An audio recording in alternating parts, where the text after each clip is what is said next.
மகாசக்தி ஜோதிடம் யூடியூப் சேனலில் பயணம் செய்கின்ற ஜோதிடர்களே, ஜோதிட ஆர்வலர்களே, மாணவர்களே, ஆன்மீக நண்பர்களே அனைவருக்கும் வணக்கம்.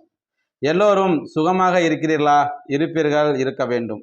இன்றைய நமது சேனலில் 6ஆம் பாவகமும் நோய்களும் என்ற தலைப்பில் பார்ப்போம். 6ஆம் பாவகம் என்று எடுத்துக்கொண்டமையானால் நோய், எதிரி, கடன் போன்றவைகளை குறிக்கக்கூடிய ஒரு பாவகம். ஒருவருடைய ஜாதகத்தில் 6ஆம் பாவகம் கெட்டு போய்விட்டால் அல்லது 6ஆம் பாவகத்தில் இருக்கக்கூடிய கிரகங்கள் கெட்டு போய்விட்டால் அல்லது 6ஆம் பாவகத்தில் அமர்ந்த கிரகங்கள் கெட்டவனுடைய சாரங்களை பெற்றுவிட்டால் நோய் நொடிகள் அண்டுமானா அந்த ஜாதகருக்கு கண்டிப்பாக நோய் நொடிகள், பிணி, பீடைகள் உண்டாகும். எதிரிகள் அதிகமாக இருப்பார்கள். அதே நேரத்தில் அவங்க ரொம்ப கஷ்டப்படுவாங்கன்னா நிறைய கஷ்டப்படுவாங்க. அப்போ ஒருவருடைய ஜாதகத்தில் 6ஆம் இடத்துல குரு பகவான் அமர்ந்து விட்டால் அவருக்கு நோய் உண்டாகுமா? இல்லை உண்டாகாதா? நோயினா எந்த மாதிரி நோய்கள் உண்டாகும்? இல்லை அதே குரு பகவான் கெட்டவனுடைய சாரத்தில் அமர்ந்தால் என்னென்ன மாதிரியான வியாதிகள்லாம் ஏற்படக்கூடும் என்பதை பற்றி விரிவாக பார்க்க இருக்கிறோம். குரு தரும் நோய்கள். குரு பகவான் கல்லீரல் சம்பந்தமான நோய்களை ஏற்படுத்துவார், கணையம் சம்பந்தமான நோய்களை ஏற்படுத்துவார், நுரையீரல், ஆஸ்துமா சம்பந்தமான நோய்களை ஏற்படுத்துவார். அதுக்கடுத்து குரு பகவான் மஞ்சக்காமாலை, இரத்த சோகை ஏற்படுத்துவார், மன குழப்பத்தை அதிகமாகவே ஏற்படுத்துவார், வயிற்று கோளாறுகள், காது, நுரையீரல், மர்ம உறுப்புகளில் பிரச்சனைகள், தலை சுற்றல், காய்ச்சல், மயக்கம், விரைவீக்கம், அந்த மாதிரியான நோய்களெல்லாம் அவர் உண்டாக்குவார். ஒருவருடைய ஜாதகத்தில் உதாரணமாக மேசம் அப்படின்னு வச்சுக்கிறோம், மேச ராசியோ மேச லக்கணமோ இருக்கு அப்படின்னு வச்சுக்கோங்க. அவருக்கு 6ஆம் இடம் அப்படின்னு பார்த்தீங்கன்னா கன்னி வீடு வருது. அந்த கன்னி வீட்டில் ஒரு கிரகம் அமர்ந்திருக்கு, குரு பகவானே அமர்ந்திருக்கின்றார்.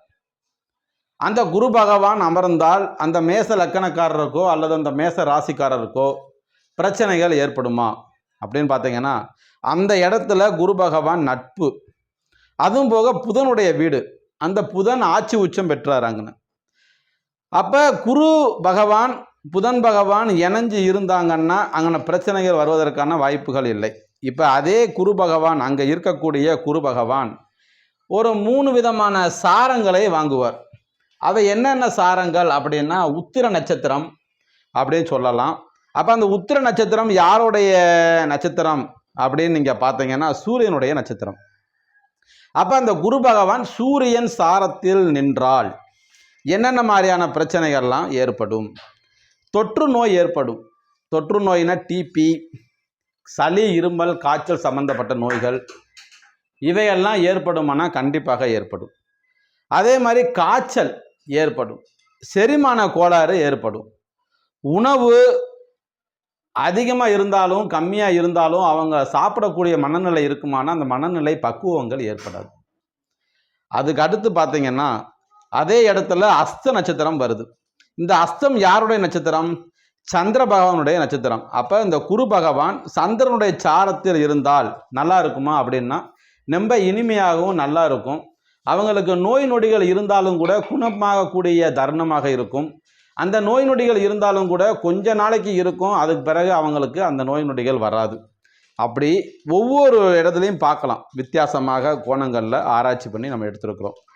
இப்போ உதாரணத்துக்கு குரு பகவான் செவ்வாயுடைய சாரத்தில் இருந்தால் நீர் தாரையில் கல் இருக்கும், குடலில் நோய் வலி இருக்கும். அதே நேரத்தில் பாருங்க, இந்த குரு பகவான் புதனுடைய சாரத்தில் இருந்தால் விரைவீக்கம், ஆசனவாய் நோய் இருக்கும். இப்போ குரு நல்லவர் தான். அப்போ குரு பகவானுக்கு குருவுடைய சாரத்திலே இருந்துட்டாருன்னா அவங்க நோய் நொடி இருக்குமா? இருக்காது. இந்த நோய் நொடிகள் இருந்தாலும் கூட ரொம்ப நாளைக்கு நீடிக்காது, உடனே அது குணமாகிறதுக்கான வாய்ப்புகள் உண்டாகும். அதே மாதிரி குரு பகவான் சுக்கிரனுடைய சாரத்தில் இருக்கிறார். அப்படி சுக்கிரனுடைய சாரத்தில் இருந்தால் தலை சுற்றல் ஏற்படும், வாந்தி, மஞ்சக்காமாலை, உடல் உறவில் நாட்டம் இல்லாமல் இந்த மாதிரிலாம் ஏற்படுமானா கண்டிப்பாக அந்த மாதிரியெல்லாம் ஏற்படுவதற்கான வாய்ப்புகள் உண்டாகும். அதுக்கடுத்து பார்த்தீங்க அப்படின்னா, அந்த குரு சனி பகவானுடைய சாரத்தில் இருந்தால் நீண்ட நாள் ஏற்படக்கூடிய நோய்கள் புற குணமடைவதற்கான வாய்ப்புகள் உண்டாகும். அதே நேரத்தில் குரு பகவான் ராகுவுடைய சாரத்தில் இருந்தால் வயிற்றுப்போக்கு அடிக்கடி ஏற்படுமானா ஏற்படும். குரு கேது பகவானுடைய சாரத்தில் இருந்தால் கல்லீரல் வீங்குதல், அதாவது கல்லீரல்லாம் வீக்கம் ஏற்படும், அங்கங்கே ஒரு வலி இருக்கும், அவங்களுக்கு வேதனைகள் இருக்கும். தொற்று நோய் இருக்குமானா இருக்கும். அப்போ தொற்று சம்பந்தப்பட்ட நோய்களும் கல்லீரல் வீங்குதல் நோய்களும் அவர்களுக்கு இருக்கும். குரு கெட்டு போய் 6ஆம் இடத்துல இருக்கிறார். அப்போ குரு எங்கெங்கெல்லாம் கெட்டு போவார் நீங்கள் அப்படின்னு இங்கே பார்த்துட்டீங்க அப்படின்னா, ரிஷபத்தில் குரு பகவான் கெட்டு போவார், மிதுனத்தில் குரு பகவான் கெட்டு போவார். அதுக்கு அடுத்து பார்த்தீங்கன்னா துலாமில் குரு பகவான் கெட்டு போயிடுவார். அதுக்கடுத்து மகர வீட்டில் குரு பகவான் கெட்டு போயிடுவார். இந்த இடங்களில், அதாவது ரிஷபம், கடகம், மிதுனம், ரிஷபம், மிதுனம், சிம்மம், இந்த மாதிரி இடங்களில் விருச்சகம், மகரம், இந்த மாதிரி இடங்கள்லாம் குரு பகவான் கெட்டு போயிடுவாரன்னா குரு பகவான் கெட்டு போயிடுவார். அப்படி கெட்டு அது அவங்களுடைய லக்கணத்துக்கோ ராசிக்கோ 6ஆம் இடமாக அமர்ந்தால் சர்க்கரை வியாதி வருமானா கண்டிப்பாக சர்க்கரை வியாதி வரும். அதே நேரத்தில் இந்த குரு பகவான் கெட்டு 8ஆம் பாவகத்தை பார்த்துட்டாரு அப்படின்னா விரை வீக்கம், ஆசன வாயில நோய் இதெல்லாம் ஏற்படுமானா கண்டிப்பாக ஏற்படும். அதுக்கு அடுத்தபடியாக இந்த 3க்கும் 8க்கும் 3ஆம் இடம் அப்படின்றது தைரிய வீரிய ஸ்தானம் அப்படி சொல்லுவோம். அந்த இடமும் இந்த 8ஆம் இடமும் பலமற்று அந்த இடத்துல குரு சம்பந்தப்பட்டாரு அப்படின்னா தொண்டை சம்பந்தப்பட்டதில் பிரச்சனைகள் ஏற்படுமானா தொண்டை சம்பந்தப்பட்டதில் பிரச்சனைகள் ஏற்படும். பேசுவதற்கு கூட அவங்க யோசிப்பாங்க, பேச்சு வராது உடம்புல.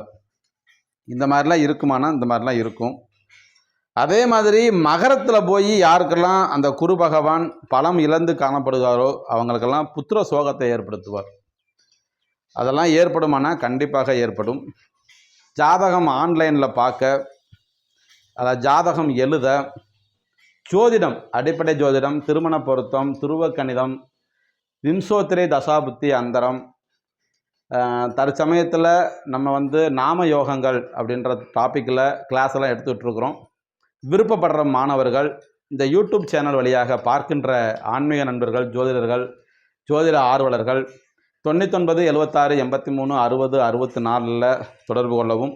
மகாசக்தி ஜோதிடம் யூடியூப் சேனலில் சப்ஸ்கிரைப் செய்யாத ஆன்மீக நண்பர்கள், ஜோதிட ஆர்வலர்கள், மாணவர்கள் சப்ஸ்கிரைப் செய்து கொண்டு பக்கத்தில் உள்ள பெல் பட்டனை அழுத்தி தொடர்ந்து ஆதரவு கொடுத்து குருவருளும் திருவருளும் பெற்றிட வேண்டுமாய் கேட்டுக்கொண்டு விடைபெறுகிறேன். நன்றி. வாழ்க வளமுடன்.